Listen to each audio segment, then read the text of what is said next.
A poor boy used to stand outside a shoe store for hours, staring at expensive shoes so costly that he could never afford them.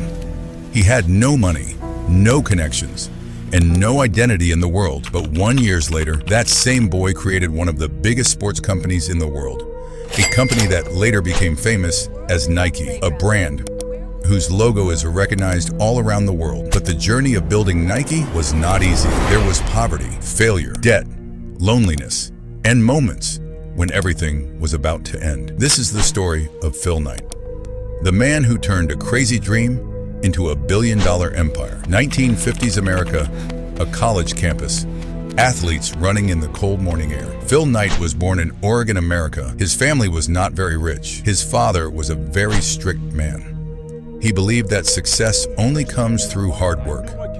One day, Phil asked his father for a job in his company, but his father refused.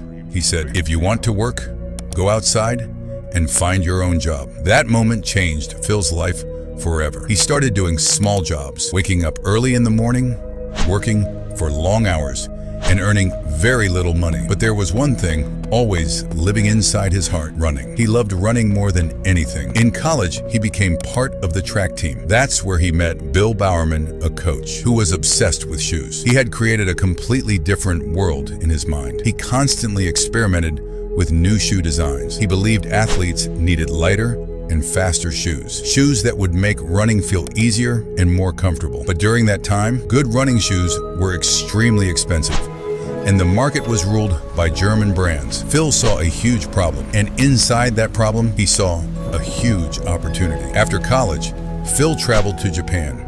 He had no company, no money, no investors, but he had one thing: a big dream. In Japan, he discovered a small shoe company that made high-quality running shoes at low prices.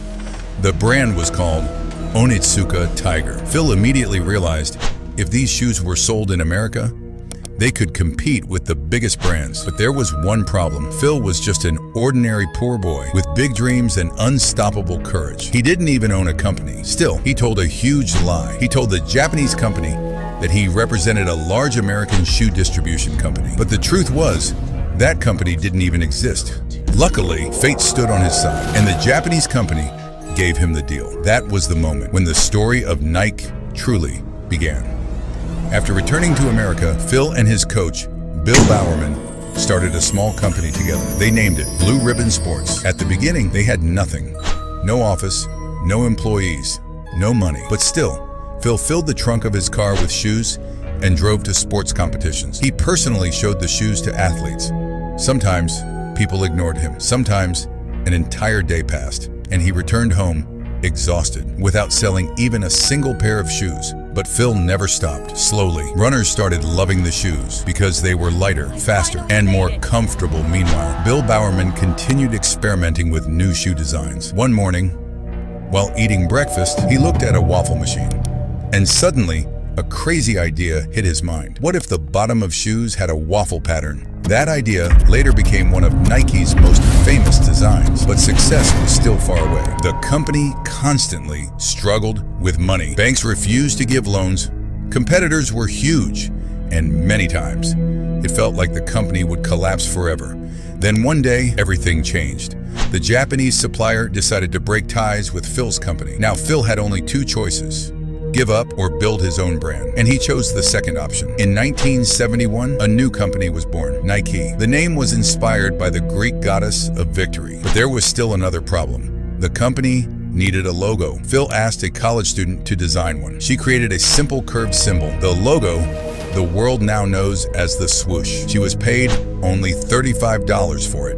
Nobody could have imagined that this simple logo would one day become one of the most famous logos in history. Slowly, Nike started becoming famous.